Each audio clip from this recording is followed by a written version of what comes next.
I came back to myself in pieces. Not the way you wake from sleep, that gentle surfacing, the room assembling itself around you while your body remembers what it is. This was something else.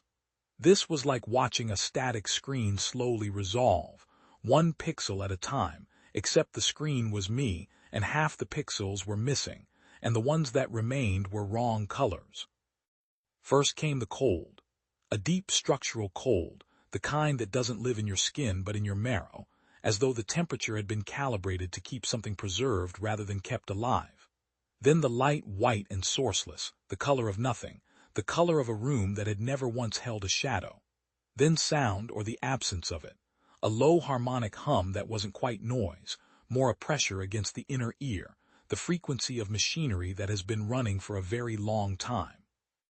Then I became aware of my hands. I stared at them for what might have been 30 seconds or 10 minutes. The left one was fine, 4 fingers, a thumb, the usual arrangement, a callus along the inside of the index finger that suggested I had once held something with regularity. A tool, maybe. A weapon. The right hand was strapped to a metal rail along the edge of what I was lying on. Soft restraint, some kind of gray polymer band, not tight enough to cut circulation but firm enough to remind me where I was. I looked at that right hand for a long time. There was a tattoo on it. On the back of the hand, between the knuckles and the wrist, in small black letters that had the look of something functional rather than decorative. Not a name in a scroll, not a symbol, just a word. 7 letters. Block capitals, the ink so dark it looked recent, though the skin around it was healed clean. It said Eli. I didn't know if that was a name or an instruction or a warning. I didn't know much of anything. But I held on to it, those 3 letters, because it was the only piece of information in the room that belonged specifically to me, and in that moment it felt like the most important thing in the universe. My name is Eli, or it was once, or someone needed me to remember it. I lay still and took stock. The surface beneath me was a table, that much was clear, narrow and hard despite a thin padding that had the texture of dense foam. I was dressed in a garment that resembled a hospital gown but wasn't quite right. The material was too smooth, the seams were on the outside, and it didn't tie at the back.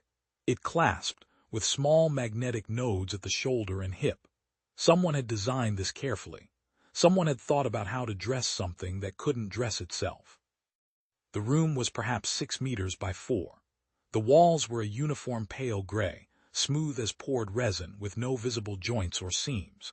There was a door, I could see its outline, a rectangle slightly lighter than the wall around it, but no handle, no keypad, no obvious way to open it from where I lay.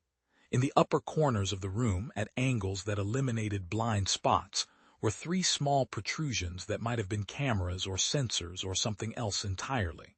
They didn't blink. They didn't move, they simply observed. There was a window, or what looked like a window. On the wall to my left, a panel of what appeared to be glass or some equivalent, roughly the size and shape of a ship's porthole, but rectangular. I could not see through it from where I lay. The light coming through it was not the light of a star. It was the flat, diffuse light of a void between things. Above me, mounted in the ceiling, was a complex apparatus that I recognized in the way you recognize the shape of a word in a foreign language. You know what it is without knowing what it means. It was medical equipment. Arms on articulated joints, tool heads in various configurations, a central housing that hummed with its own power. It was currently folded back, retracted, at rest. Whatever it had been doing before I woke up, it had finished.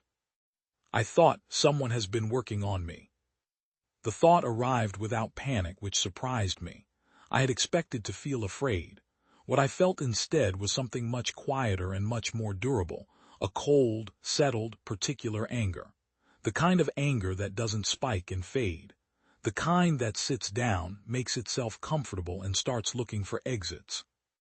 I didn't know where I was. I didn't know how I'd gotten here.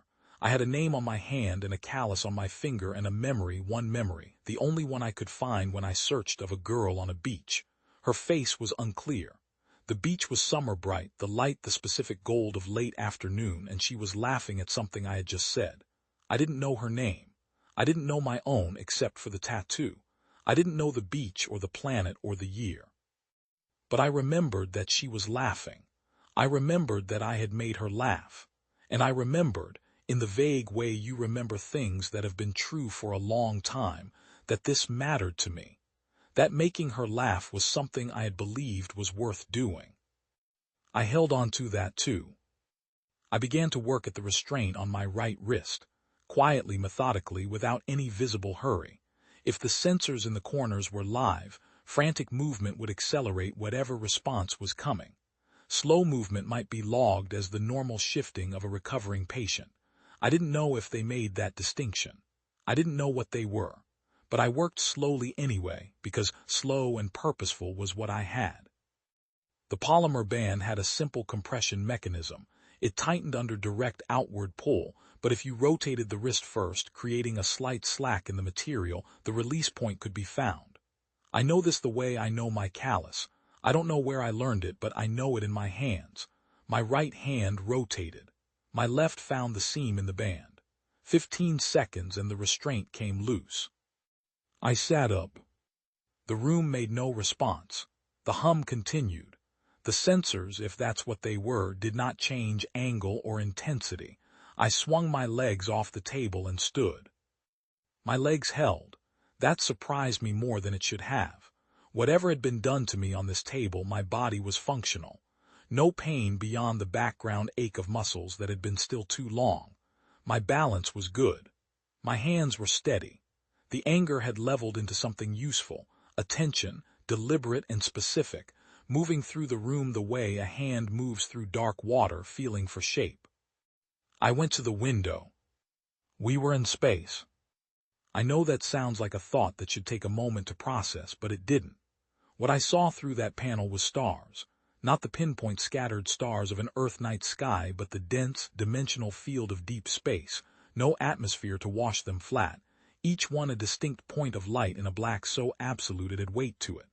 And below the stars, curving away at the edge of the panel's view, the hull of a structure that was not a ship. Or not only a ship. It was too large, too deliberate in its configuration. I could see the curve of it, the segmented rings, the way it caught no light at all on its upper surface, because its upper surface was built to absorb. Whatever this was, it had been built to be hard to see from a distance. I turned back to the room, the door. I pressed my palm flat against the lighter rectangle in the wall and felt a faint vibration, a pressure, like putting your hand against the hood of an engine that is running but in neutral. I ran my fingernails along the seam at the door's edge and found, at the lower left corner, a slight recess, perhaps 2 millimeters, where the seal was not quite perfect. I pressed into it with the hard edge of my thumbnail. The door opened. Not all the way. An inch, maybe 2. Enough to see that the corridor beyond was lit the same sourceless white as the room and was empty. I pulled the door the rest of the way open and stepped through. The corridor ran in both directions for as far as I could see before curving slightly, following what I suspected was the ring shape of the hull segment. The floor was the same pale resin as the room walls. The ceiling was low, 2.5 meters maybe, and the hum that had filled my room was here louder, more present, a deep subsonic chord that I felt in my sternum rather than heard. Pipes ran along the upper wall. Not the pipes of a human installation, no right angles, no flanges, nothing bolted together. They flowed organic curves, as though they had grown rather than been manufactured. I turned left, for no reason I could have articulated. Sometimes the body knows things the mind hasn't caught up to yet. I moved down the corridor at a steady walk, not a run. Running makes noise. Running announces urgency. I walked the way a man walks when he belongs somewhere, when he has a purpose and knows where he's going. The corridor was empty. Doors appeared at intervals in the wall, same pale rectangle within wall, no handles. Through none of them came sound. Through 2 of them, as I passed, came light that was slightly different in color from the corridor's white, something warmer, amber-toned, as though whatever light source was used in those rooms ran at a different temperature. I did not open those doors, not yet. What I was looking for, and I knew this without knowing why I knew it, was a room with windows. Not a porthole, not a strip of glass set into a wall, but real windows. A room designed for observation. On a facility like this one, however it was staffed and by whatever it was staffed, there would be a room where someone looked out, where someone or something took the measure of what surrounded them. I found it approximately 80 meters down the corridor, where the curve straightened briefly, and a set of double-width doors stood slightly ajar. I stopped outside those doors and listened. There were voices inside. Not human voices. I want to be precise about this. The sounds coming through that gap were communicative. They carried the cadence and rhythm of language, of information being exchanged between entities who understood each other. But the sounds themselves were wrong, too regular. No natural voice is that regular. Human speech is sloppy and beautiful, full of hesitation and emphasis, and the small music of emotion coloring consonant and vowel. These sounds had none of that. They were clean, metronomic, precise. The way a synthesizer approximates music without understanding why music works. There were two of them talking, or interacting. The exchange was brief, and then there was silence. I pushed the door open 2 inches and looked through the gap. The observation room was large, 10 meters wide perhaps, with a curved outer wall that was entirely glass, not porthole glass but a continuous panel, floor to ceiling, the full width of the room. Through it I could see the exterior of the structure we were on, other hull segments, other rings, a central column that ran through the facility's axis and glowed faintly at its nodes. It was vast, larger than I had understood from the porthole in my room. There were other ships nearby, smaller, designed differently, needle-shaped with swept apertures that might have been engines or weapons. The whole configuration was sitting in the dark between star systems, far from any sun. The beings in the room had their backs to me. I am going to try to describe them accurately, because accuracy matters. Inaccuracy about what they were and how they moved and what they did would be a disservice to what happened next. They were tall, not extraordinarily so, perhaps 2 meters, 2 1/4, humanoid in the basic topology, upright bilateral symmetry, a head atop a torso, 4 limbs. But the similarity to anything human ended there. Their skin, if it was skin, was the same pale gray as the walls, and it had a texture that caught the light differently at different angles, as though the surface was microscopically faceted, like the eye of an insect but smooth from a distance. They had no visible hair. Their heads were large, slightly too large in proportion, and the occipital region, the back of the skull, was elongated in a way that gave each of them a shape that was close enough to human to read as wrong rather than completely alien. The uncanny valley runs both directions. Something too close to human, but not close enough reads as a violation. Their hands were what I noticed most. Long fingers, too many joints, held at their sides with the relaxed precision of something that was always ready to use them. On the bench between them were instruments. Medical instruments, or the alien equivalent of medical instruments, small devices on trays, organized in arrangements that suggested purpose and classification. They were talking in that too clean language of theirs, reviewing something on a display that I couldn't see clearly through the gap. I had a choice. I could try to move past this room, deeper into the facility, looking for an exit or a communication system or something that could get me off this structure. Or I could try to understand what I was dealing with before I made any further moves. I chose understanding, partly because the angular view of that display told me it showed a figure lying on a table, a figure that looked human, and I needed to know if I was the only one here. I pushed the door open and walked in. Both of them turned. The movement was smooth and fast, much faster than their unhurried posture had suggested they were capable of, and for half a second I had the impression of something recalibrating, like a camera finding focus. They looked at me with eyes that were large and dark, iris occupying most of the visible surface, no white to speak of, no pupil that I could distinguish, just depth, like looking into a lens. Neither of them moved to stop me. Neither of them made a sound. I walked to the display and looked at it. It showed 6 figures, 6 people lying on tables identical to the one I had woken on, all of them with restraints, all of them with the ceiling apparatus folded above them in various states of extension or retraction, all of them, as far as I could tell from the display's resolution, unconscious. One of them was a woman. In the corner of the display for her compartment, a notation in script I couldn't read, but below the notation was something I could read, a number, in standard Arabic numerals, 4, and below that another number, 3. I looked at the others. They all had 2 numbers. The first ranged from 1 to 6. The second was always lower, always between 0 and 3. I didn't know what the numbers meant, but I had the feeling, specific and cold, that the second number was counting down. I turned to face the 2 beings. They were watching me with that steady, depthless attention, not hostile exactly, not curious in the way a human is curious with some lean of emotion in it, more like the way a recording device observes, processing, categorizing. I was data. I said, "Who are you?" My voice was rough from disuse, the words coming out with effort, but they came. They came from a language I knew, from structures of communication I still had, and the relief of speaking was significant enough that I had to work to keep it off my face. The nearer being made a sound, one of those metronomic patterns. It lasted perhaps 2 seconds and then stopped. I waited. It made the sound again, exactly identical, no variation. "That's not going to work," I said. "Try something else." The 2 beings exchanged a pattern between themselves, shorter, faster, back and forth. Then the one that had spoken to me turned back and did something I had not expected.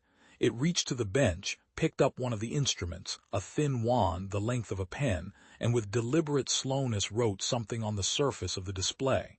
Not in their script, in English. "Recovery incomplete."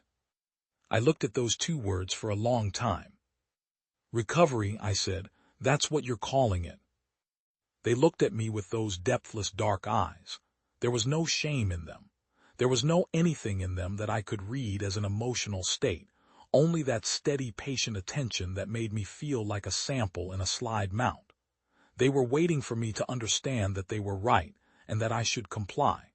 It didn't occur to them, I think, that I might understand what they were saying perfectly and still choose not to. That gap between understanding a situation clearly and accepting it might be the most human gap there is. Process interrupted. Return to table. "No," I said. A pause. They looked at each other, back at me. "Compliance required." "I'm sure it is," I said. "But I'm not going back to that table. So we're at an impasse, and I'd like to know what you're doing to the other 6 people on this ship before we figure out what happens next." The being with the wand wrote again. Optimization. Benefit. Then, after a beat, as though it were searching for a word, improvement. I thought about what those words meant coming from something that looked at a human being the way a technician looks at a circuit board. "Improvement," I said, "of what?" "Process function, reduction of error." "Error," I said, "you mean us humans." A pause, then inefficiency, redundancy, unnecessary complexity. I nodded slowly. I was buying time and they probably knew it, but they were letting me buy it, which meant they wanted something from this exchange. Information, perhaps, a model for how I process this. They were learning from watching me think. I stopped giving them that. I turned away from the display and walked to the window. From this angle, I could see the full scale of the facility. There were docking ports on the underside of the ring structure. I could see 3 of them, and 2 had ships attached. Small by the scale of the facility, but larger than anything I had ever thought of as a shuttle. Roughly wedge-shaped, those ships, with wide flat sterns and narrow prows. Long enough, I estimated, to carry 8 or 10 people, or beings. I also saw, closer in, a section of the ring structure where the hull plating was a different color. Not damaged, nothing about this construction looked damaged but different, as though it had been added later. A module attached to the main ring. Its design was slightly off from the rest, more angular, more functional and less elegant. I filed that away. "How long have I been here?" I said without turning from the window. "Time is not relevant to process." "It's relevant to me." No answer. "The tattoo on my hand," I said. "Did you put that there, or was it there when you took me?" Another pause, longer this time. Then, present on acquisition. So the tattoo was mine. Eli was mine. I had named myself or been named before they took me. That was something. "And the others on the tables," I said. "Were they taken the same way I was, whatever way that was?" "ACQRED, yes." "Are you going to kill them?" The longest pause yet. I watched their reflection in the window. They were exchanging patterns, fast and abbreviated, like an argument conducted in shorthand. Process does not terminate subject. "You're going to change them," I said, "the way you were changing me." "Optimize, improve." "To what end?" "Function, use." "You're making tools," I said. "That's what this is. You take a human, you remove whatever you don't want, and you put them back together as something that works the way you need it to work." No answer, which was an answer. I turned from the window. "What did you remove from me?" I said. The one with the wand hesitated. It was the first hesitation I had seen that looked something like human hesitation rather than simply a processing delay. Then it wrote, "Anomalous elements." "What does that mean?" "Resistive structures, irrational continuities, subjective distortion." I stared at those words. Resistive structures, irrational continuities, subjective distortion. "You try to take out everything that makes a human a person," I said. No response, which was an answer. "But it didn't work," I said, "because I woke up." The being set down the wand. The other one moved for the first time since I'd entered, not toward me, but toward a panel in the wall that I hadn't identified as a panel. It pressed 2 fingers to it, and the panel slid aside. Behind the panel was a recess, and in the recess were 3 items. A headset of some kind, not human manufacture, but recognizably a communications device. A case sealed about the size of a shoebox, and a sidearm. My sidearm. I knew it the way I knew my callus. The grip, the weight, the specific configuration of the safety. I couldn't have told you how I knew, but my right hand recognized it the way a hand recognizes the handle of a tool it has held 10,000 times. They had taken it from me when they acquired me. They had kept it rather than destroyed it. I didn't know what that meant about their intentions, but the fact that it was in the open, in front of me, and neither of them was moving to stop me from reaching it, that told me something. I crossed the room, picked up the weapon, checked the action.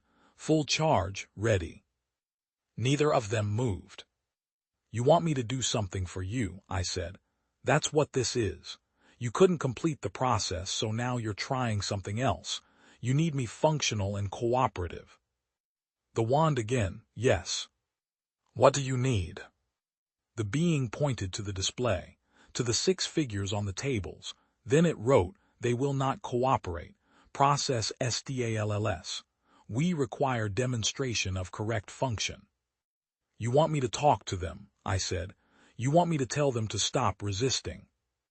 "Yes, demonstrate compliance, reduce resistance." "And in exchange?" "Continuation of existence. Release from facility after optimization complete." "Meaning you'll let me go once you've finished with the others?" "Yes." "And the others?" "Release optimized, functional, improved." I looked at the 6 faces on the display. One of them, the woman with the countdown at 3, was moving slightly, her head turning against the restraint. Even unconscious, or nearly so, she was fighting. That detail lodged itself in me like a burr. "I need to see the people on those tables," I said. before I agree to anything. The being with the wand looked at the other one. The exchange of patterns was brief. Then, permitted, escort provided. I held the weapon at my side, not raised but not holstered either. They seemed unbothered by this. Either they had no concept of threat display or they considered themselves beyond it. Given the size of their facility and the number of ships docked outside, they might have been right. We went back into the corridor. The first room was a man about 40 years old, compact and dark-haired, with the build of someone who had worked physical labor for most of his adult life. His restraints were pulled taut. He had been straining against them even in unconsciousness. There was a bruise on his jaw, old and yellowing. He hadn't gone quietly. His name, I found it on a small placard the beings used for their own notation, rendered in their script, but with a phonetic transcription below that I could partially read. His name was something like Macon, or Macon was the closest English approximation. His countdown number was 2. The second room, a teenager, 16 or 17, with red hair and the kind of stillness in sleep that suggested exhaustion rather than peace. Her number was 3. The third, an older man, heavyset, silver-haired, a scar along one forearm that was old enough to have faded to a thin white line. His number was 1, the lowest I had seen. The fourth, fifth, a pair who might have been brothers, similar features, late 20s. One was at 2, the other at 3. The sixth, the woman I had seen moving on the display. She was perhaps 35, with the kind of face that suggested she was normally very composed and was finding unconsciousness deeply offensive. Her hands, even slack in the restraints, were closed into fists. Her number was 3. But there was something else on her notation. Below the countdown in that same phonetic transcription, a name, Meryl. I stood in her room for a moment and looked at her. I said quietly to the beings behind me, "What's the highest number? What does it mean when it reaches 0? They exchanged patterns. The wand, process complete, subject OPTIMIZD. And the old man, his number is 1. What happens when it reaches 0? Process complete 4HIM, within current cycle. You're going to finish with him soon. Yes. And once you do, he won't be who he was. Improved OPTIMIZD, yes. I turned and looked at the two of them. All right, I said, I'll talk to them. Here is what I did not tell them, what I could not have told them, because they lacked the apparatus to understand it. When they tried to remove what they called the resistive structures from me, they found something they weren't expecting. Not because my mind is exceptional. Not because I am anything more than a man who woke up on a table with a tattoo on his hand and a memory of a girl laughing on a beach, but because of what those resistive structures are and why they are there and what they are actually for. The architects, I started calling them that in my own thinking because they built things with precision and no apparent awareness of what they were dismantling. The architects had mapped human cognition with extraordinary thoroughness. They understood at the mechanical level how we process stimulus and produce response. They understood fear. They understood pain. They understood the survival drive. They had models for how memory works and how personality is constructed and how trauma reshapes the architecture of the self. What they did not understand, and what I don't think they were capable of understanding, because you cannot model from outside what you have never experienced, was why those redundancies and irrationalities and subjective distortions existed. They saw waste. They saw inefficiency. They saw a system that produced consistent errors because it was built on emotional architecture rather than purely functional architecture. They did not understand that the errors were the point. A human being fights past the rational threshold. A human being doesn't stop when stopping is the logical conclusion. A human being sitting in a room with a locked door and a name tattooed on his hand, with no memory and no resources and no particular plan, does not perform a rational calculation and conclude that resistance is futile. He gets angry. He looks for the give in the restraint. He walks into the observation room of an alien facility with a weapon he barely remembers how to hold and says, "All right, show me the others." This is what they called resistive structures. This is the thing that makes us maddening and inconvenient and impossible to fully optimize. This is the thing they could not take. I said I would talk to the prisoners. I did. I went at each room in turn, with the architects watching from the doorways with their unsettling particular attention, and I talked. What I said was not what they expected. I started with the old man, because his time was shortest. His name, the phonetic transcription told me, was something like Barstow, or near to it. I sat down on the floor next to his table. The beings didn't stop me from doing that, and I talked to him, low and steady, the way you talk to someone who is deep in it but not gone yet. I don't know how much of what I said reached him through whatever they had done to his nervous system, but I talked about the corridor. I talked about the panel in the observation room wall. I talked about the docking port and the ships with the wide, flat sterns. I talked about the module with the different colored hull plating, and I told him precisely what was going to happen and when, and what I needed each of them to do, and that it was going to hurt, and that I was sorry about that, but that the alternative was worse. I also told him about the restraint, about the rotation of the wrist, the way the polymer band lost its grip if you took the tension off it before you pulled. I told him slowly, twice, because I wanted the words to settle through whatever fog they had put him in and find a place to rest until he was ready to use them.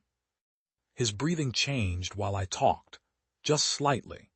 The even unconscious rhythm of something completely under became something with a different quality, less regular, more deliberate, like a man hearing what he needed to hear and filing it away. When I left his room, I thought he might make it. I went to Macon next, then the brothers. Macon came out of it fast. He'd been fighting the restraints hard enough that the wrist was bruised, and when the band came off, his face went through something I recognized. The reset of a man who has been holding everything back for a long time and is now being told he can move. He rolled his shoulders and looked at me and nodded once. Good.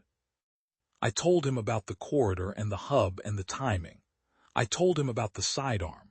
I told him what I was going to need from him, and he listened with his eyes closed and his jaw set, the way a man listens when he's turning information into a plan rather than just receiving it. "The two that are watching you now," he said when I was done. "Yes." "Are they the only two?" "As far as I can determine. The facility is large, but these two appear to be the operational staff for this section. There may be others in the central hub." He processed this, and when the overload goes off, they lose the network. Cognitively, they're isolated. We don't know exactly what that does to them, but it disrupts them significantly. "Significantly," he said, "not completely." "No," I said, "not completely." He opened his eyes. "Good enough," he said. "I've worked with worse odds." I didn't ask him to elaborate. We didn't have time, and more importantly, I believed him. The brothers took longer. The younger one more, his placard said, was having trouble with his legs, and his brother had to put an arm under his shoulder before we moved. I told them we didn't have time to wait. "He's coming," his brother said simply. "We're not leaving him." We weren't going to have an argument about that here. Then Angel. She was fully awake when I came through the door, sitting upright, restraints already off. She held up the freed wrist when she saw me, a gesture that was almost cheerful, and said, "You really do work fast." "The device," I said. "The overload, you know how it works." "I know what it does," she said. "How it does it isn't really relevant." "Close enough. What does it do?" The architects run their whole facility on a collective resonance field. Their equipment, their communication, their neural synchronization, all of it runs on the same base frequency. That device hits that frequency at maximum amplitude. Everything electrical stops, including the field that keeps their cognitive network integrated. They're networked, I said. Every one of them on this facility is part of the same mind, she said.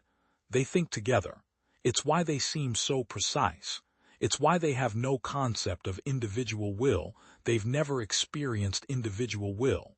The network is always running. They've never been alone in their own head. I thought about that. The two beings in the observation room, their constant exchange of those metronomic patterns, not conversation, synchronization, and what it must mean to have never once in your existence been the only voice in the room of your own mind, to have never lain awake at 3 in the morning with only your own thoughts for company, making their specific noise, sometimes useful and sometimes not, but always yours, to have never had to decide something alone.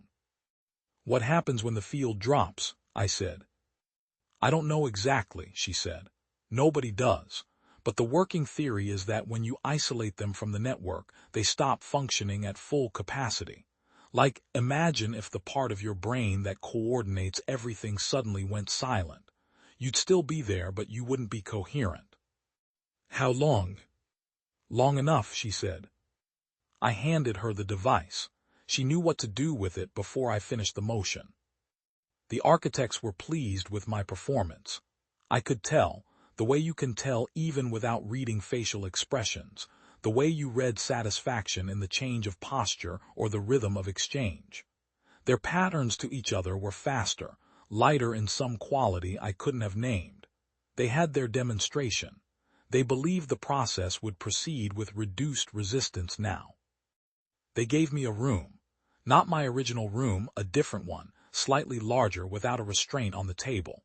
They brought me food. A tray of substances that were nutritionally adequate in the sense that they kept the body operational, the way maintenance fuel keeps an engine running rather than the way a meal eaten at a table with someone you care about keeps a person human. I ate it anyway. I needed the fuel. I sat in the room and waited and thought. I had clocked the architect's movement patterns through the facility. They were not random. They ran on a schedule, not a human schedule. Nothing tied to day and night or shift changes, but a cycle nonetheless. Every cycle, which I estimated at roughly 90 minutes by counting my own heartbeats and the intervals between hum variations in the machinery, both of them went to a central hub somewhere in the facility's interior, not the observation room, somewhere further in. They were gone, on these visits to the hub, for approximately 15 minutes. 15 minutes is a long time if you know what you're doing. The case in the observation room, the sealed shoebox-sized case, I had not opened it in front of them. I had not wanted them to see what was in it or, more importantly, to see my reaction to what was in it. But I had picked it up along with the sidearm, and they had permitted that, and now it was in my room. I opened it.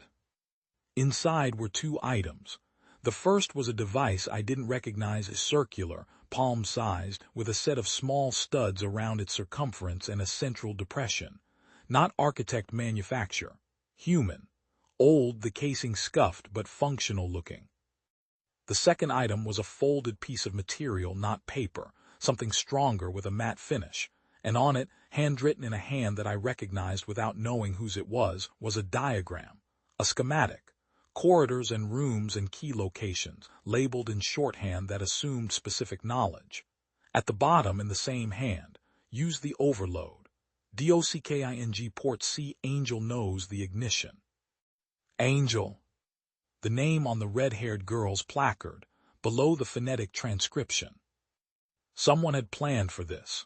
Someone had been here before me, or had known this was coming, and had left me these tools in the one place the architects would keep them, together with my weapon, in the belief that the recovery process would complete, and this information would be inaccessible to me in the form I was in after the table.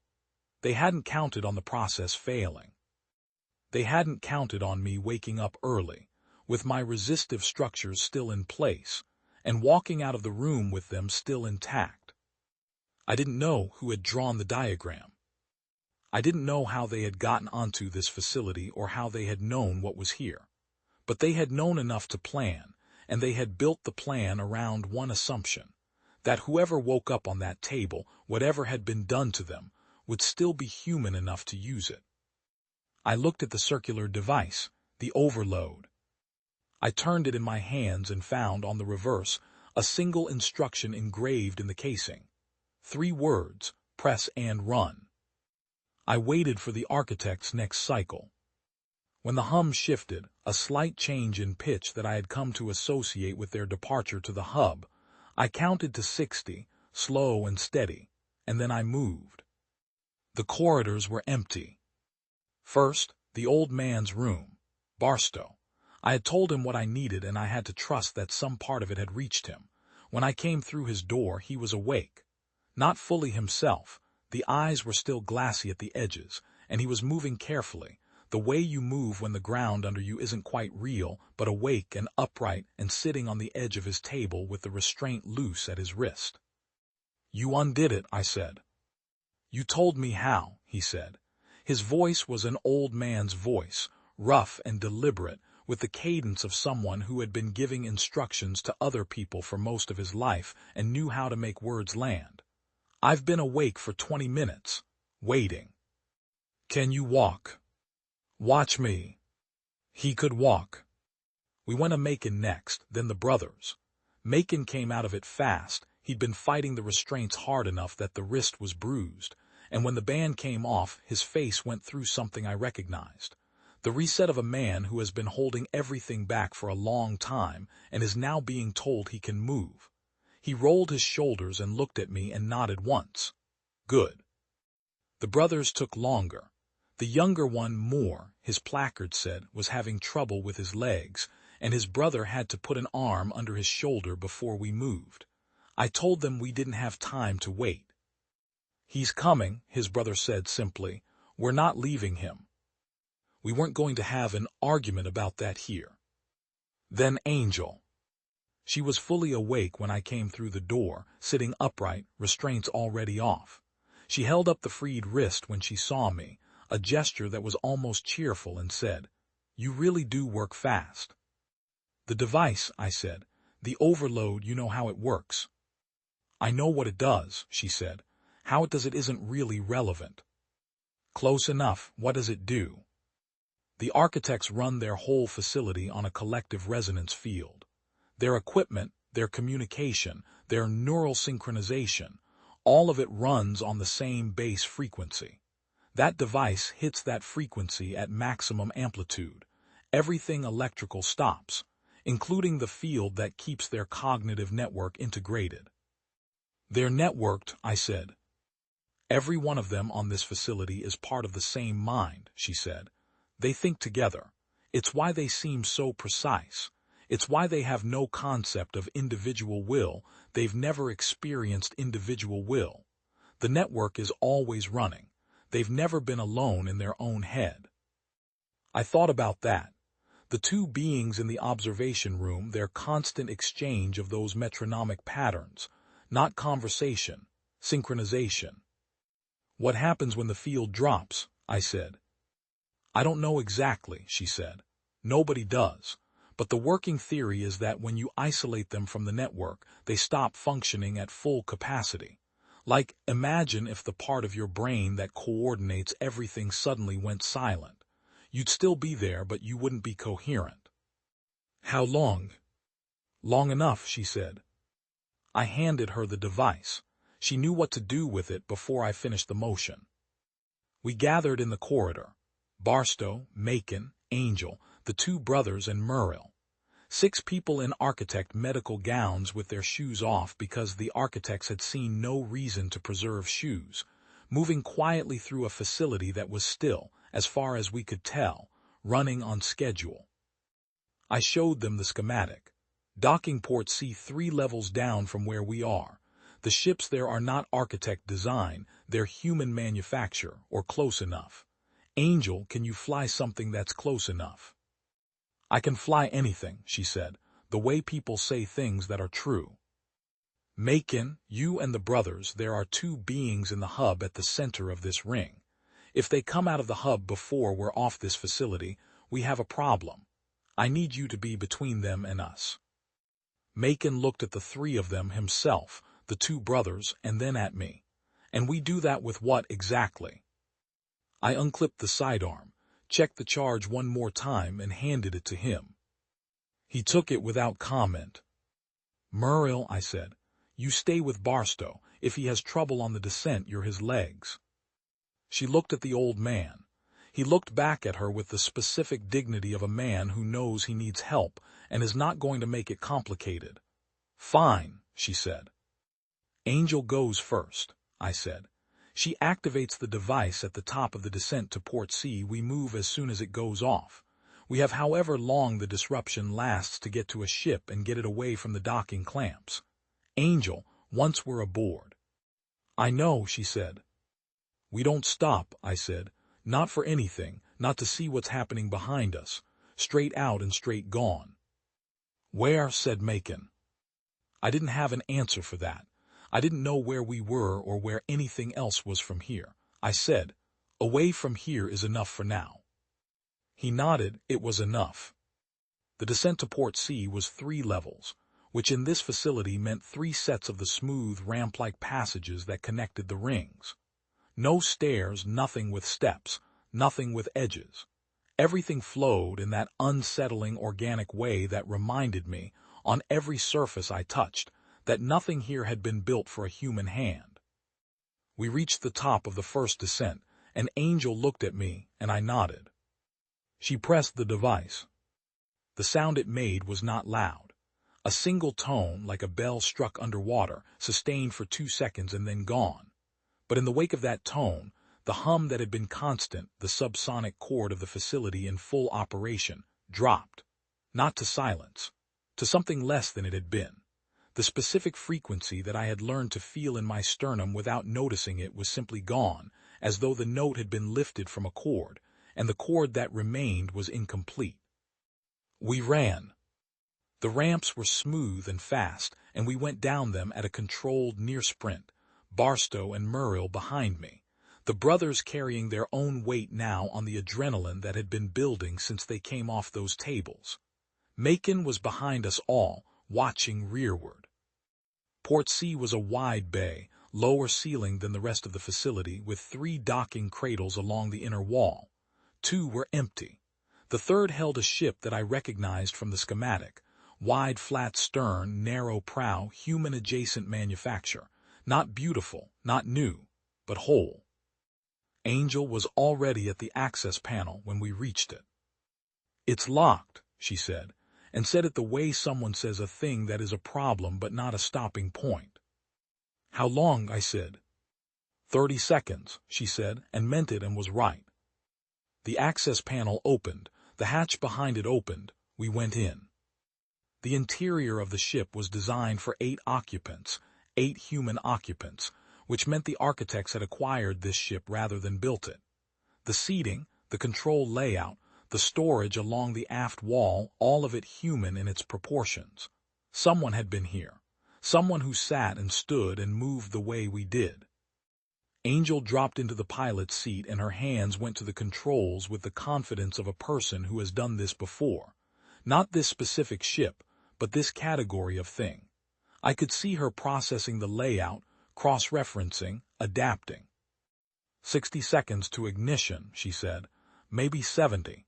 This is an old ignition protocol. Macon came through the hatch last and sealed it. They're moving, he said. 2 of them coming from the hub direction. They're not fast, but they're coordinated. How coordinated? Angel said without looking up. Coordinated enough. The engine caught on the second attempt. Not a roar, a deep, sustained thrum, different from the architect facility's hum. Something that had a purpose I understood, because the purpose was to take us somewhere rather than to hold something in place. Clamps, said Angel. Someone needs to release the docking clamps. There was a panel on the aft wall. I found it, found the release, found the specific control, because the person who had drawn that schematic had also, bless them, drawn a side panel with the clamp release marked with an arrow. Manual release, 4 bolts in sequence left to right. I started turning them. The first clamp disengaged, with a clunk that reverberated through the hull. They're at the bay door, Macon said. Second clamp. They're trying to open it. Third clamp. The disruption is wearing off. I can see them, they're moving better. Fourth clamp. Angel said, hold on. The ship moved. Not smoothly, there was a shudder as one last restraint caught and then gave way, and then we were free of the cradle, and Angel was flying the ship the way she said she could fly anything, which was to say that the ship did exactly what she needed it to do and nothing else. No wasted motion, no hesitation. The bay doors opened as we reached them.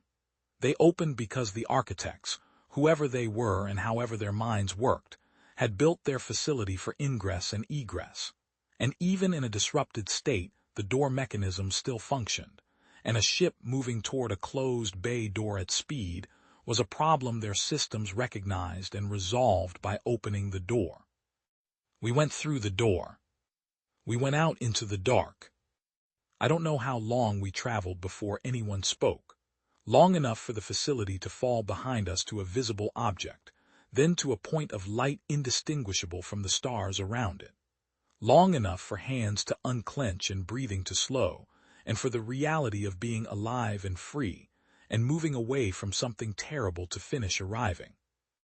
Long enough for the younger brother, Moore, to fall fully asleep in the seat his brother had settled him into, one hand loose at his side, the other still curled at the knuckle from where it had been pressed into a fist for however many days he'd spent on that table. I watched him sleep for a while. There was something in his face that wasn't in any of our faces, waking, the absolute surrender of it, the body finally convinced it was safe enough to go completely offline. The rest of us were still running hot, still processing the turn from that table to this ship, the gap between those two states too large to simply accept without a period of held breath.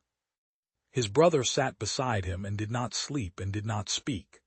Just sat, one hand on the armrest between them, and looked forward at the stars the way a man looks at something he was not certain, until recently, he was going to live to see again. Meryl was the one who finally spoke. The old man, she said, not an accusation, just an observation requiring a response. Barstow, who was sitting in the rearmost seat with his eyes closed, and his hands flat on his knees in the posture of a man who is resting and refusing to call it anything more dramatic than that, said, I'm right here. I can see that, Merle said. Then what's the question? A pause. Are you all right? The old man opened his eyes. They were clear. Whatever the process had done or started doing, his eyes were clear, and the look in them was the look of a man taking inventory of himself and not finding everything he expected but finding enough. He had been closest to the end of the countdown. Whatever the third stage of their process entailed, he had come closest to it. There was something in the set of his face that told me he knew it, had known it while he was lying on that table working at the polymer restraint, and had decided not to give it too much space. I'll answer that question, he said, once we know where we're going. Angel from the pilot's seat without turning, there's a beacon. I found it in the navigation system when I was getting the ignition. It's on a frequency I recognize or something close enough to recognize. A brief pause. Human frequency, about 18 hours out. 18 hours. Macon said, what's at the beacon? A station, Angel said. Or what was a station? The signal is old, the timestamp on the navigation record puts it at 4 years ago, and it's been continuous since. Something is still running out there. 4 years, said Barstow. The navigation record might not be current, Angel said. We'll know when we get there. Macon turned the sidearm over in his hands, not examining it, just moving it, the unconscious fidget of a man who processes with his hands. 4 years is a long time for a beacon to run without maintenance unless someone's still there to maintain it. Or, Merle said, the station is automated and empty and has been running on its own power for 4 years because no one is left. Nobody argued with that. It was possible, both were possible. Still the best option we have, Angel said, and no one argued with that either. The brothers sat together, the younger one asleep against the older one's shoulder, the older one looking out the forward port at the star field. Macon sat with the sidearm across his knees, not holstered, still maintaining the vigilance he had maintained through the bay and the hatch and the launch, because that was the kind of man he was. A man who stands rearguard until he is absolutely certain there is no more rearguard to stand. I sat near the middle of the ship and looked at the tattoo on my right hand. Eli. I thought about the girl on the beach, the late afternoon light and the laughter I had caused, and the feeling, not remembered exactly, but present, the way the callus on my finger is present even without a story attached to it, the feeling that making her laugh had been worth doing. I thought about what the architects had called my resistive structures, the irrational continuities, the subjective distortions. They had tried to remove the part of me that remembered that afternoon without being able to explain why it mattered, the part that held onto a name and a tattoo and a single image when everything else was gone, the part that looked at a locked door and looked for the give in the latch rather than making a rational calculation about probability of success. They had built a facility of extraordinary precision. They had mastered the architecture of the mind well enough to reach in and rearrange it. They had managed their resources and their schedules and their synchronized network with an efficiency no human organization has ever approached. And they had been undone by the part of us they thought was the flaw. The anger that sits down and stays, the stubbornness that does not perform a cost-benefit analysis, the hand that closes into a fist even while unconscious, the old man who opens his eyes and says, "I'll answer that question once we know where we're going," because a man who survived this far isn't finished yet. They had looked at that and called it unnecessary complexity. They were wrong. It is the whole thing. Take it out and what you have left is a machine that will hold its breath and wait for instruction. Leave it in and what you have is something they don't have a category for, because they have never been one thing alone in the dark with no network to run to, making the next decision out of nothing but the specific human unwillingness to quit. I thought about them in their hub, in whatever state the disruption had left them, isolated in their own heads for the first time in their existence, unable to reach the synchronization they had never once been without. I didn't know what that felt like for them. I couldn't know. But I had some sense of what it felt like to be alone in the dark with only your own mind for company, because that was exactly what I had been when I came back to myself on that table, and it was exactly what I had used. Maybe in some other life, they could have learned something from that. Probably not. I looked at the stars ahead of us. 18 hours to a beacon on a frequency close enough to human to navigate toward. Somewhere beyond those stars, a beach, late afternoon light, a girl laughing. I didn't know if I was going to find it. I didn't know if the girl was still there, or if the beach was somewhere I could reach, or if the memory was whole or the ghost of something the architects had clipped at the root when they were working on me. I didn't know my own history or my own name beyond 7 tattooed letters, and I was traveling toward a beacon that might be broadcasting from an empty station into empty space. But I was going to find out. That much, at least, they had not managed to take.